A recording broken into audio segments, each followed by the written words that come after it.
اعوذ باللہ من الشیطان الرجیم بسم اللہ الرحمن الرحیم الحمد للہ رب العالمین وصلی اللہ علی محمد وآلہ الطاہرین اللہم عجل ولیک الفرج والعافیۃ والنصر وزین الارض بطول بقائہ وجعلنا من عوانہ وانصارہ وشیعتہ۔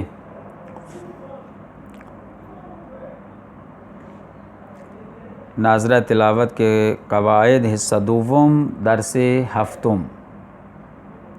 مولا کائنات حضرت علی بن ابی طالب علیہ السلام ارشاد فرماتے ہیں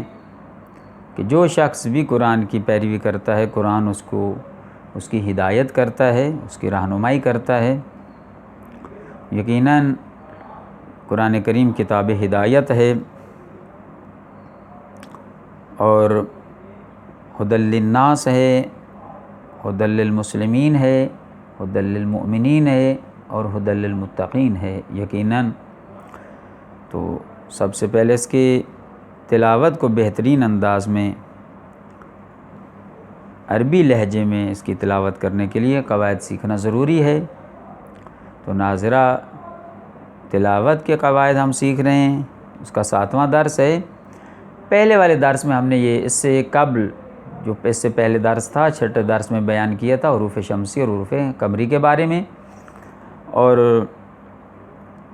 اس میں سورہ طارق، سورہ ضحیٰ اور بینہ کی تلاوت بھی ہو چکی ہے۔ تو طلاب عزیز کے لیے، آپ لوگوں کے لیے ضروری ہے کہ وہ اب اس کی تمرین کریں۔ حروف شمسی اور قمری کو پہچاننے کا طریقہ، 14 ہی حروف شمسی ہیں، 14 حروف قمری ہیں۔ حروف قمری وہ ہیں کہ جن کے ابتدا میں الف لام جو معرفہ کی ہوتی ہے وہ پڑھی جاتی ہے لام، جیسے القمر، العجب، العجب، الجواب، الخوف، الحق، القرآن، الفرقان، یہ مثالیں پہلے بیان ہو چکی ہیں۔ اور حروف شمسی 14 ہی حروف شمسی ہیں، 14 کے علاوہ باقی حروف شمسی ہیں، یعنی ان میں لام نہیں پڑھا جاتا بلکہ لام کو ما بعد والے حرف کی جنس میں بدل کر اس میں ادغام کرتے ہیں۔ جیسے الشمس، الشمس پڑھ رہے ہیں تو لام کو نہیں پڑھا جا رہا بلکہ لام کو شین میں بدل کر شین کا شین میں ادغام ہوا ہے۔ تو اس کی تمرین کے لیے سورہ طارق اور سورہ ضحیٰ اور بینہ کی تلاوت ہو چکی، اور آپ کے لیے لوگوں کے لیے ضروری ہے کہ اس کو بار بار تلاوت کریں اور اس کی ان حروف کو مشخص کریں۔ اس کے بعد جو مطلب ہے کہ بعض حروف ایسے ہیں قرآن کریم میں کہ جن کو لکھا نہیں جاتا بلکہ پڑھا جاتا ہے۔ تو یہ سوال پیدا ہوگا آپ کے ذہن میں آئے گا، یہ کیسے ہو سکتا ہے کہ وہ حروف جو لکھے نہیں جاتے ان کا تلفظ کیسے ہو سکتا ہے، کیسے ممکن ہے جب وہ خطاطی میں نہیں ہیں، خط میں نہیں ہیں، ان کو کتابت میں نہیں لایا گیا، ان کا کتابی وجود نہیں ہے، تو ان کا تلفظ کیسے ممکن ہے؟ ہاں، ایسے حروف ہیں کہ جن کا تلفظ ممکن ہے، ان کو پڑھا جاتا ہے لیکن لکھا نہیں جاتا۔ وہ 3 حروف ہیں، الف، واو اور یا ہیں۔ یہی 3 حروف ان کو 2 حصوں میں تقسیم کرتے ہیں۔ ان میں سے ان کے کچھ موارد ایسے ہیں ان الف، واو، یا کے کہ ان موارد میں یہ 3 حروف الف، واو، یا لفظ کا جز ہوتے ہیں، اور کچھ موارد اور بعض مقامات پر یہ الف، واو، یا اس لفظ کا جز نہیں ہوتے۔ تو پہلے ہم ان موارد کو بیان کرتے ہیں۔ ان موارد میں سے کہ جہاں وہ مقامات کے جہاں پر الف، واو، یا یہ وہ حروف ہیں جو کلمہ کا، لفظ کا جز ہوتے ہیں، لکھے نہیں جاتے لیکن ان کو پڑھا جاتا ہے۔ نمبر 1، مثلاً یہ سوال پیدا ہوتا ہے سب سے پہلے قدم پر کہ یہ ایسے کیوں ممکن، یہ ایسے کیوں ہوا کہ یہ 3 حروف کلمہ کا، لفظ کا جز ہونے کے باوجود ان کو لکھا نہیں گیا لیکن پڑھا جاتا ہے۔ یہ کیسے؟ کہتے ہیں کہ ہاں ابتدائی کتابت میں، عربوں کی ابتدائی کتابت جہاں عربی کی خط و کتابت شروع ہوئی تھی، تحریری شکل میں آ رہی تھی عربی، اس وقت یہ تکرار سے بچنے کے لیے جہاں پر 2 واو، 2 یا، 2 الف اکٹھے ہو جاتے تھے، اس تکرار سے اجتناب کرنے کی خاطر، بچنے کی خاطر، وہ ایک الف، واو اور یا کو لکھنے میں نہیں لاتے تھے، لیکن ان کو پڑھا جاتا تھا، تاکہ 2 مرتبہ وہ جب ایک حرف 2 مرتبہ آ جاتا ہے تو اس تکرار ہو جاتا ہے، تکرار سے بچنے کے لیے انہوں نے ایسا کیا۔ مثلا مثال دیتے ہیں نبیین، اب نبیین میں 2 یا ہیں، یستوون، یستوون 2 واو ہیں، تراآ اس میں 2 الف ہیں۔ اب اس میں اس تکرار سے بچنے کے لیے انہوں نے کیا کیا، اس کو اس طرح پڑھا، ایک یا کو، ایک واو کو اور ایک الف کو حذف کر دیا، لکھنے میں نہیں لائے لیکن اس کو پڑھا جاتا ہے۔ نبیین پڑھیں گے تو بعد والی یا نہ بھی ہو تو یہ پتہ چل رہا ہے کہ نبیین جب اس کو یا مدہ ہے تو اس کا مطلب یہ کہ یہ یہاں پہ دوسری یا تھی جو حذف ہوئی تو اس کو کھینچ کے ہی پڑھنا ہے۔ یستوون واو پہ جو ضمہ ہے وہ دلالت کر رہا ہے اس بات پر کہ بعد میں ایک واو تھا جو جس کو حذف کیا گیا۔ با ترا میں بھی ایک الف کو حذف کیا گیا ہے۔ بعض کہتے ہیں کہ بعض نسخوں میں قرآن کریم کی تلاوت کے لیے بعض علامات جب لگائی گئی، اس پر علامات لگائی گئیں تو اس وقت اس قاری کی، پڑھنے والے لوگوں کی رہنمائی کے لیے ایک انہوں نے علامت بھی لگا دی، مثلا چھوٹی یا، چھوٹی واو اور ایک چھوٹا سا الف، یہ انہوں نے خط میں وہ لکھنے میں، کتابت میں لے آئے تاکہ پڑھنے والے شخص کے لیے آسانی ہو سکے اور رہنمائی کا کام دے، اس کو رہنمائی کرے تاکہ پڑھتے وقت وہ سمجھ لے کہ یہ چھوٹی یا جو لکھی ہوئی ہے اس کا مطلب یہ ہے کہ یہاں اس کو کھینچ کے پڑھنا ہے، یہ یا پڑھی جائے گی، اور واو چھوٹی واو اور چھوٹی الف اس بات کی علامت ہے۔ مثلا نبیین میں یا جو مشدد ہے اس کے بعد ایک چھوٹی سی یا لکھی جاتی ہے۔ یستوون میں واو کے اوپر جو ضمہ ہے، اس واو کے بعد، واو مضموم کے بعد ایک چھوٹی سی واو لکھی گئی ہے کتابت میں۔ آگے تراآ میں اس میں ایک چھوٹی سی الف لگا دی گئی ہے تاکہ یہ علامت بن سکے پڑھنے والے شخص کے لیے اور اس کی آسانی اس کے لیے پیدا ہو جائے، پڑھنا آسان ہو جائے اس کے لیے۔ یہ علامت اس کو رہنمائی کرتی ہے کہ یہاں پہ یہ چھوٹی یا جو ہے، یعنی یا ہے موجود، یہ لکھنے میں مکمل اس حرف کی طرح اس کو نہیں لکھا گیا لیکن بطور علامت اس کو لکھا گیا ہے۔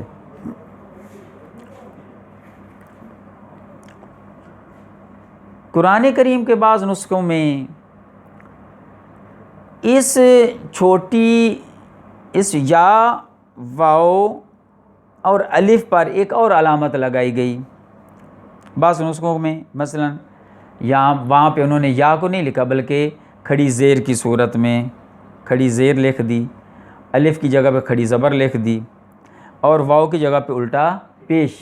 لکھ دیا۔ اب الٹا پیش علامت ہے کہ وہاں اس کے بعد واو ہے۔ اب یہ یہاں تک یہ پتہ چلا کہ کچھ حروف ایسے ہیں کہ جن کو لکھا نہیں جاتا لیکن پڑھا جاتا ہے۔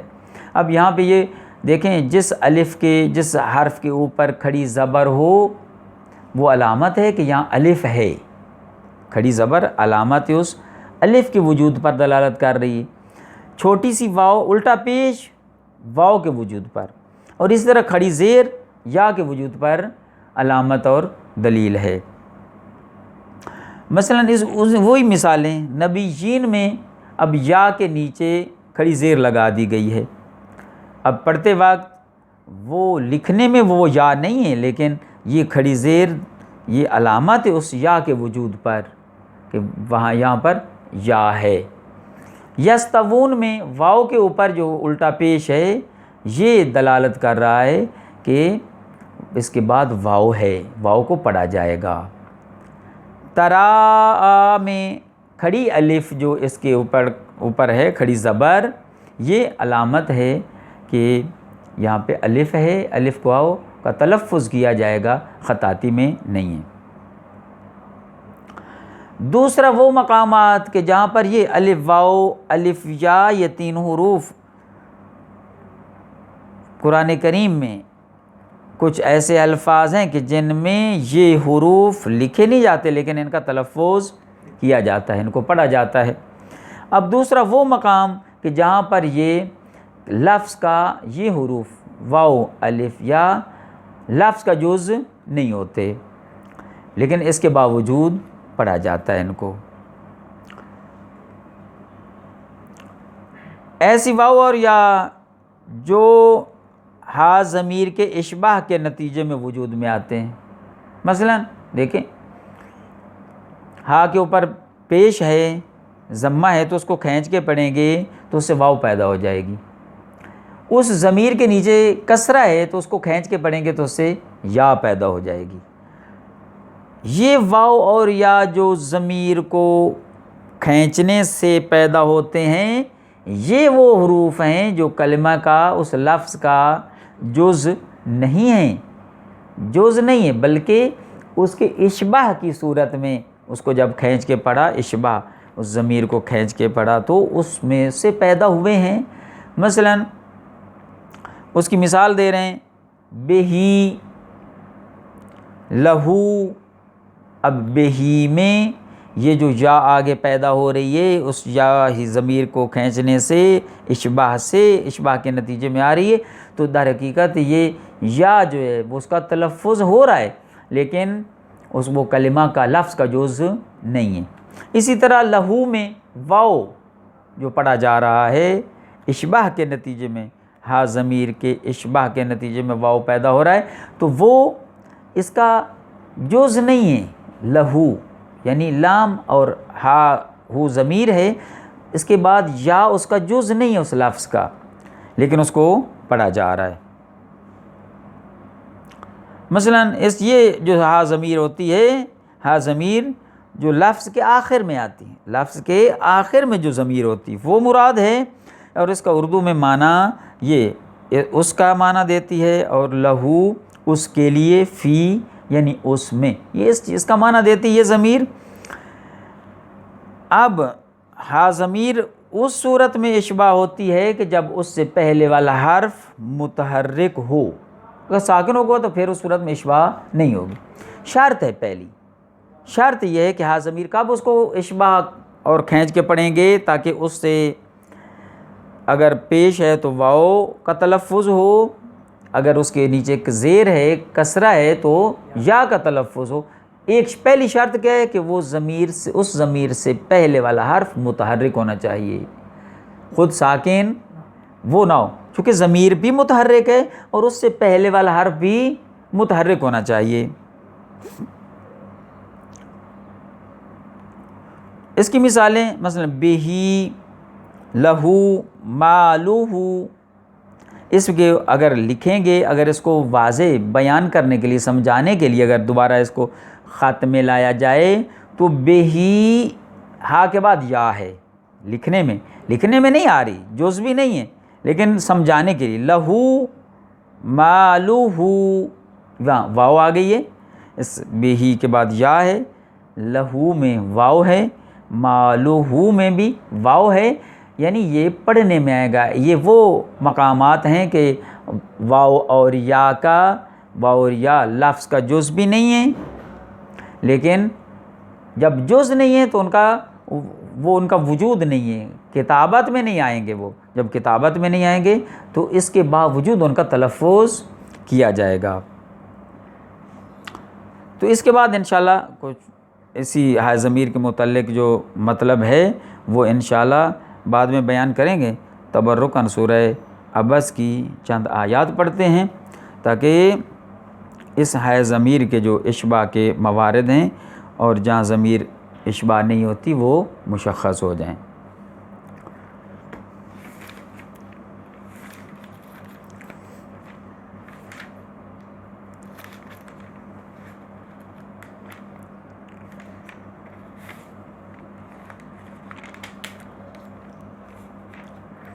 اعوذ باللہ من الشیطان الرجیم بسم اللہ الرحمن الرحیم عبس وتولی ان جاءہ الأعمى وما يدريك لعله يزكى أو يذكر فتنفعه الذكرى أما من استغنى فأنت له تصدى وما عليك ألا يزكى وَأَمَّا مَنْ جَاءَكَ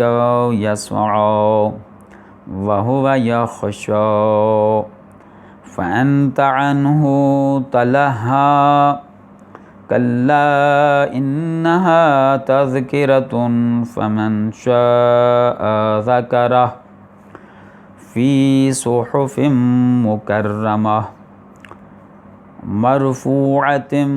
مُطَهَّرَةٍ بِأَيْدِی سَفَرَةٍ کِرَامٍ بَرَرَةٍ۔ اب ان آیات میں ہم اس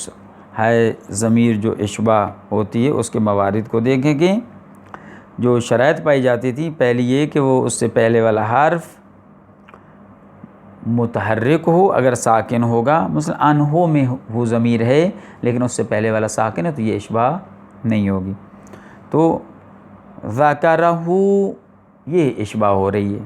چونکہ اس میں شرط پائی جاتی، خود اس کے اوپر پیش ہے اور واو اس سے ظاہر ہوگی، پڑھا جائے گا، تلفظ کیا جائے گا واو کا، اور اس سے پہلے والا حرف متحرک ہے۔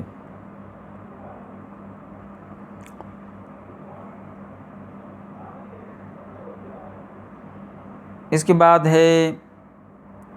مَأَکْفَرَہ، اس میں بھی ہو